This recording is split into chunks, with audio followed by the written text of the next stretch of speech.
This is the Norris Group's Real Estate Investor Radio Show, the award-winning show dedicated to thought leaders shaping the real estate industry and local experts revealing their insider tips to succeed in an ever-changing real estate market. Hosted by author, investor, and hard money lender, Bruce Norris. On Friday, September 22nd, the Norris Group proudly presents its 10th annual award-winning black tie event, I Survived Real Estate.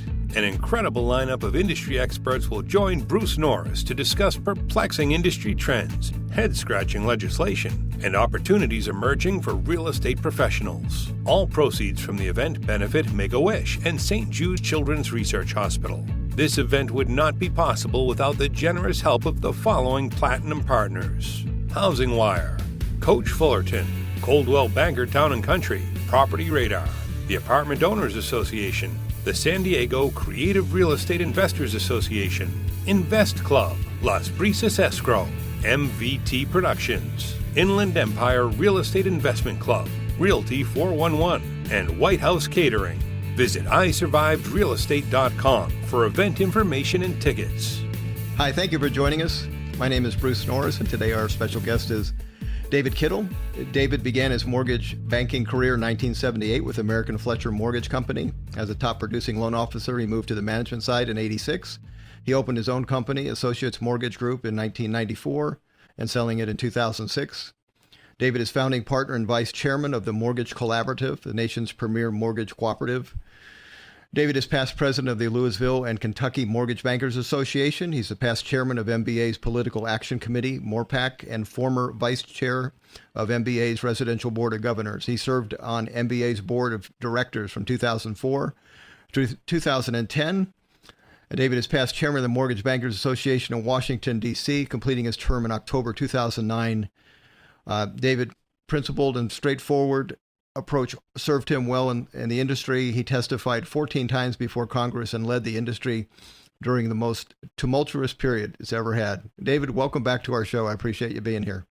No, thank you. It's great to be back with you, Bruce. How are you doing? I'm doing great. You know, one of the things I noticed this morning when I was looking over your introduction was you've had really good timing with what you've done, whether it's been accidental or intentional. I mean, you get into the mortgage business as an owner in '94, which is really just about the start of when things go crazy for the next 12 years. Then you sell it in '06, which had to be pretty much the peak. And you're kind of an expert in the business. And that's the business is going to need an expert sitting in front of Congress going, okay, I know you're going to screw it up, but don't screw it up too bad because it's, you know, it's still worth having. So anyway, you seem like you've landed in the right spot. And then when the rules became so different, now you have a mortgage collaborative business that puts all these smart minds together and help each other. I just think it's brilliant. Well, thank you. I had nothing to do with it. It was all luck and timing, and I heard that intro, and I was wondering how I got through all of that when I'm only 29 years old. So that just amazes me.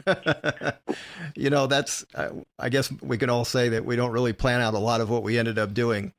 People look back at it sometimes, they think, that was a brilliant move. You go, yeah, you have no idea how accidental that was. But so you don't get to pick your year as chairman or the events that happen. And I was blessed to have a lot of good people around me to go through that at MBA and the industry. But I actually enjoyed defending the industry because they were most of the people needed defending.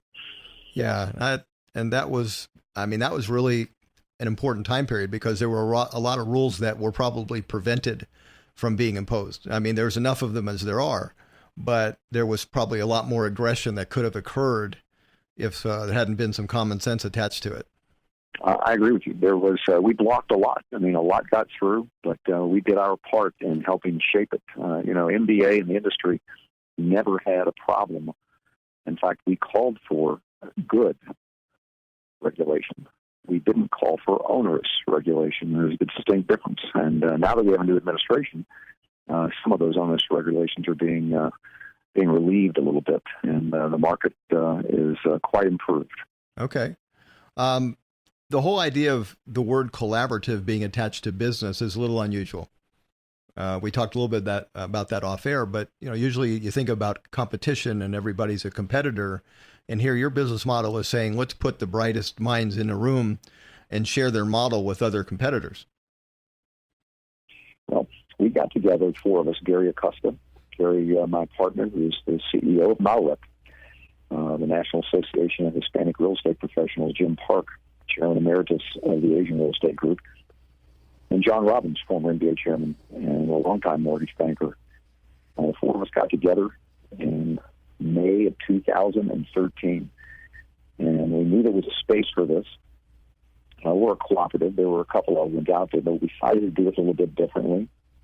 And we brought people together, and we decided that we were going to have a certain type of culture, that we weren't going to be concerned with how big it got, that it was going to get to a point where if I couldn't walk in the room and know everybody's name, then we weren't going to let anybody else in, literally. Okay. And so if you do the same premise that you have and that most people have, you take care of your customers, we give them an environment to collaborate, to talk and learn from each other, and to better their executions and to make better margins through their collaboration. And it's been extremely successful over the last 4 years. I would have to think that that would be the hardest thing, is to end up with a margin going through the processes and all the changes and all the fines. You know, it's interesting. I get news constantly emailed to me, and I don't think a day goes by that somebody isn't settling some kind of a lawsuit or a fine that stemmed from something they did a decade ago. Yeah, you look at that right now today. I mean, PHH, the settlement, Wells, some things that have happened 4 and 5 years ago, legacy things in your business. And we have had, with the just finished administration, a very punitive DOJ and HUD together that went after people over and over and over again. And that's, if they deserve to be gone after, so be it. But look how many times, as an example, Bank of America was taken to task. And at the end of the day, they were actually forced to purchase Countrywide and then ended up paying fines over loans that Countrywide originated. So you go back, I mean, the trail behind you scares a lot of people, and it should, from some of the fines, to the point they're paying years after these loans were originated. Well, it also has to really stop any aggression going forward. I mean, if you're still on the hot seat for something happened 10 years ago, there's no way you're going to say, well, I think we can get involved in something that's new and creative for the industry and maybe a little bit more risk. That just wouldn't seem to be the appetite. I wouldn't disagree with that. There's good risk and bad risk, and that's the decision you have to make going forward. I was just at a conference this last weekend in San Diego, the Housing Renaissance Conference, sitting around with it's a very intimate conference, 60 people, and we were talking about how you can't underwrite loans. The actual art of underwriting the loan is lost because you have nothing but automated systems. I may have said this at one of your gigs in the past, but if I have two loans in front of me and they both had bankruptcies, one because of a lifetime event, the other because they spent all their money on 40 credit cards and didn't pay them, I can't make a business decision today on the one loan that had a lifetime event and do it because of all the reps and warranties and repurchases. So common sense underwriting is a lost art, and the industry needs to get to a point where it can get back to it.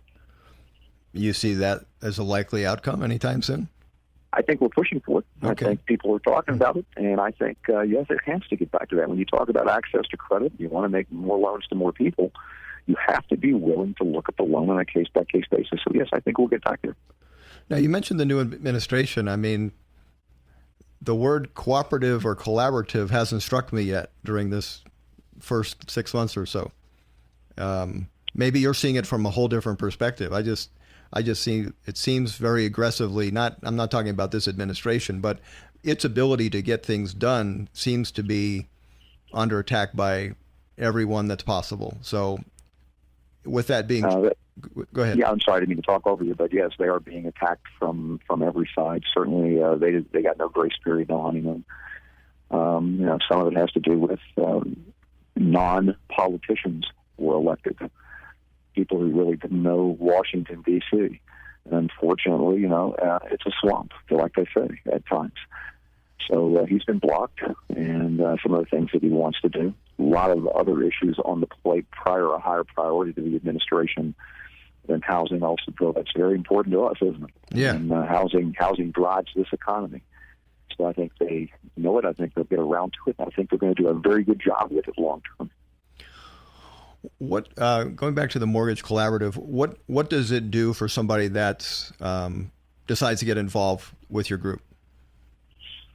Well, we now have 115 lender members, and I'm going to guess at this number, somewhere around 36, 38 of those are depositories. So it's a very diverse group, and a couple of credit unions, along with about 67 preferred partners, which are vendors. And we put them together. They get better pricing like a normal co-op would get. But we do different things at our conferences. We just don't bring in the talking head speakers and listen to somebody speak and all day long in general sessions. We listen to our members, and they ask for massive breakout sessions where they could meet with our preferred partners and each other to discuss best practices. From those requests, okay, this is a really cool idea here, we formed what we now call collab labs, collaboration labs. I watched one of them today. You did? That's great. And yeah. What did you think of it? I thought it was great, and just the whole concept. In other words, the best people sharing what they know. I mean, that to me is a business owner that's got a lot of confidence that he's still going to be okay, even though he does that. Yeah, but not only is he showing what happens well, he gets in that group, and we ask 5 or 6 to join, and usually there's a conflict farther out, and 4 make it. And you go to one of the 4's offices, you spend a day and a half and have dinner. One of us from the Mortgage Collaborative will attend, one of the staff, or maybe one of the officers or owners. But they also talk about the things that are failing in their business. Okay. That is so unique. You want to talk about confidence with your peers. So they're saying, I don't do this well. How can you help me? And the others give out information freely. And to your point, they don't fear the competition. It is about collaboration and helping each other. And it's so really down to earth and different from what you find in normal businesses. Now, they'll leave there and try and go beat each other up and take each other's business for sure. but that's what they do. And it's worked very well for us. One of my most memorable conferences I ever went to as an attendee, there was a gentleman that owned Anchor Mortgage who was in the hard money loan business. And he shared very specific information, how they did underwriting, and gave people all of the information. And I went up after him. We're friends now. And because I was so impressed that he did that, because that would be very helpful for someone that didn't understand the process. And it certainly hasn't hurt his business. So I like the whole concept of people doing that. And he was pretty confident that he didn't have to worry, and he doesn't. Bruce, it's mentoring as another way that I would put that out there. If I could go off on a small tangent for a second, when I go out and speak now, and the last couple of talks I've given have been to state mortgage bankers associations, and I stood there, and it was about diversity. In fact, one of them, they had Rodrigo Lopez, who's the current NBA chairman there, and we were talking about diversity. So he's from South America, and our first Latino chairman of NBA. Great guy, great friend for a long time. But when I got up and spoke just for a second, I looked out of the crowd, and what I saw was probably an average age of 50 or older and probably 90+% white male. Okay. And I asked everybody in the office, I said, you hiring diversity? Everybody's raised their hands. Yeah. And I looked at them, I said, who's replacing you? So look at the average age here. We're hiring young talent. And I looked at them, I said, then why aren't they here? Why aren't you investing? If this is a great conference for you to be at, and you're raising up new, diverse, Latino, Hispanic, Asian, African-American, whoever you're hiring in your business, why aren't they at the conference? And you just look at blank faces like, wow, I don't know why they're not here. They should be. Yeah. So the industry is not doing a good job of replacing itself right now. Well, you've got a conference coming up August 23rd, and that's about a 3 or 4 day conference. What are some of the key points that you're going to be discussing during those days? Well, it's actually the 20th through the 23rd. The 23rd is the Kittle Golf Classic. Oh, that's why I wrote that down. The most important event. That's right. Yeah, that's the most important event. Right. So we have, we're going to be in Nashville, and a great city and town to go to. And we didn't know this when we planned it, but the solar eclipse, Nashville is one of the epicenters as it comes across the country. So now if you want to go to Nashville, I think the airline ticket is 3 times normal, and there's not a room available within 75 miles of the city. So we actually are breaking our conference for about an hour and a half, going to the rooftop. We've got eclipse glasses, and we're going to go up on the roof and then look at it. We actually have engaged a former astronaut, Ron Guerin, to come speak to us. Yeah, I saw all that. That's pretty fantastic. And he writes a book on, are you ready? Yeah. Collaboration. So we've got the solar eclipse, we've got the astronaut with a mortgage collaborative, and he's going to talk about collaboration. And then we have incoming MBA chairman, David, I'm just losing his last name, and he's one of my best friends in that terrible. Dave Motley, thank you, is going to speak with us. We have Brian Montgomery, former commissioner at FHA. So we have some people to give industry perspective, but most of it is putting our members up on stage and talking about what they do best to the rest of our members. Okay. What's the mood like in the industry right now? Are people feeling like they're able to make a good living and they have bright prospects? Profits are down a little bit. Applications, from week to week go up and down. The forecast for the year, I think, went up a little bit over it was last year for originations. It's still off from where it should be. We still talk about access to credit is not as good as it should be. We had talked about, Mel Watt making the decision at this past conference for not looking at redoing how they score credits. The credit scoring until probably 2019. Everybody's going, why? Vantage Score gives a new credit scoring model as opposed to FICO that's out there, which would give more people access to credit. And that's not going to be available through the GSEs until 2019 now. So there's some, and here's the major thing brought up. It's over $8,000 to produce a loan now. Think about that. Every loan cost over $8,000 to produce. 10 years ago, it was $4,000. All of that is backroom compliance cost. Yeah. Wow. And it's a ridiculous number to get to. So we have to find a way to reduce the origination cost in order to make access to credit a little bit better. So I would say, to answer your question pointedly, that most of my friends in the business are still very optimistic. Many of them are expanding. There's business out there. You just have to be technologically savvy, number one, but you can never, ever forget that this is now and always will be a relationship business, that people do business with people they like and trust. And so that's the key to it right there in my mind. I was going to ask you about the role technology plays and how different it is to go from, let's say I'm the consumer, who do I borrow from? How do I make that contact? And do I ever even need to see the person? How different has that changed over, say, the last 10 years? Oh, it's tremendously changed. It depends on what your age is. Millennials want the app and the Rocket Mortgage, and certainly Quicken has done an amazing job with that. Their customer service surveys are off the charts.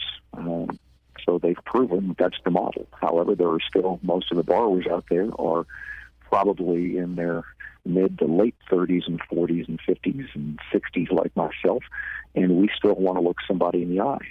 Now, I just refinanced a year and a half ago, did most of it either online or by emailing docs back and forth, and the person that closed my loan came to my home. So I didn't have to go to the attorney's office to sign docs, although it was just a pretty well streamlined refinance. The point is, technology took care of most of it. But with technology and everything else comes, fraud now is back on the rise a little bit. And most of the fraud is occurring between the closing and the delivery of the loan and the delivery of the money right now. So money is being taken or misdirected away from where it's supposed to be going. And, it's wire fraud. So even though you have technology, you still have fraud. And so that's something that the industry is looking at and still struggles with. What percentage of loans are typically refis versus purchase in any given year? The last 3 to 5 years, it's been all refi. Okay. There's a huge dynamic shift now. It's mostly purchase. And I don't have those percentages. I'm sorry. No, that's okay. But just the trend in general. One of the things that I thought, I still think is going to occur, about say by the end of next year, we'll have a recession. Doesn't have to be a great recession, but if we have a recession, we typically back off on interest rates, and you might end up with. I just wrote a report. Starts with it says 2% mortgage rates, $40 trillion in debt, and other surprise endings. So I wouldn't be surprised if we have a mortgage rate that starts with a 2 at some point in 2018, later in the year. If that occurs, your mortgage business is going to be completely slammed with refis. I guess my concern is, and it could have already occurred, let's say that I'm wrong, we don't ever get to that, but everybody's already got in place a mortgage that starts with a 3. It seems like there'll be a lot less house selling maybe going forward, where people just say, gosh, I've got such a good rate, I'm just camping out. Could happen. And, they fix up what they have, remodel. Yeah. Or do an extra build to it, add a room, finish the basement, expand the patio, and stay where they are. And that happens. If I could go off on one more tangent Sure. with this, at this particular conference last week at Housing Renaissance in San Diego, here we are talking again about our business and our industry, and we always forget about the renter. Now, renting shouldn't be a bad word. Everybody deserves a roof over their head. Not everybody deserves to be a homeowner, depending on how they perform. So good, affordable rental units need to be developed. Affordable housing goals are going to come up as a discussion topic as we move forward. I'm all for affordable housing. We don't have enough of it. What I don't like is affordable housing goals that have an ideological background and an agenda with them, to use it as a political model. And that's the chasm for me right there. But, we've got to come up with more affordable housing. Land cost off the charts, especially where you live in California. Yeah. Well, yeah, or Hawaii.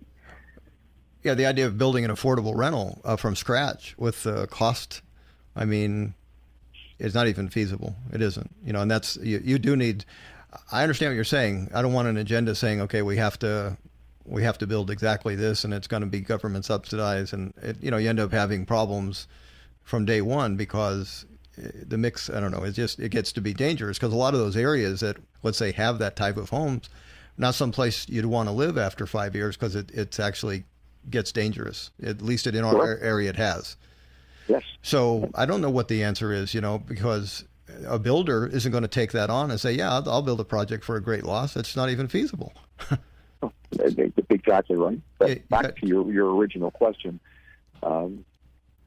we have a lack of inventory, number one. Housing prices are back and rising in most areas. And so the market is back a little bit, but it's the affordability of the home. Now, I've always said all the way through the mortgage crisis, even back when I was chairman, the main solution here is jobs. Good paying jobs solves a lot of ills, right? Yeah.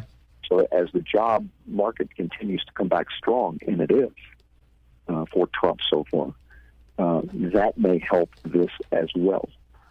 But if nobody's moving and everybody's refinancing, then you don't have the houses on the market. New home construction is not affordable for the first-time home buyer. So there's your delta.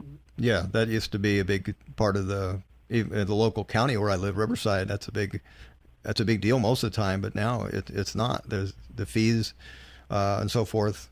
It doesn't make sense to build that entry-level product. It just doesn't. David, we're out of time. I want to thank you again for coming to our event. You're actually one of the crowd's favorites, and so it's exciting when you get there because you mix it up a little bit, and we have some other people that'll help you out with that too. So that'll be great fun. I'm really looking forward to it, and very much appreciate coming back. The Norris Group would like to thank its gold sponsors for supporting I Survived Real Estate. First Lending Solutions, Guaranteed Rate and Nathan Chaboya, In a Day Development, Inland Valley Association of Realtors, Jennifer Buys Houses, Keller Williams Corona, Keystone CPA, LA South RIA, Michael Ryan, New Western, North San Diego Real Estate Investors, Northern California Real Estate Investors Association, Orange County Investment Club, Pacific Premier Bank, Pasadena Phoebe, Pilot Limousine, Real Wealth Network, Rick and Leanne Rossiter, the San Jose Real Estate Investors Association, San Francisco Bay Real Estate Networking Summit, Sunoco Corporation, South Orange County Real Estate Club, Spinnaker Loans, Think Realty, U Direct IRA Services, West and South Coast Plaza, Wilson Investment Properties Inc., See isurvivedrealestate.com for event information. For more information on hard money loans and upcoming events with the Norris Group, check out thenorrisgroup.com. For information on passive investing with trust deeds, visit tngtrustdeeds.com.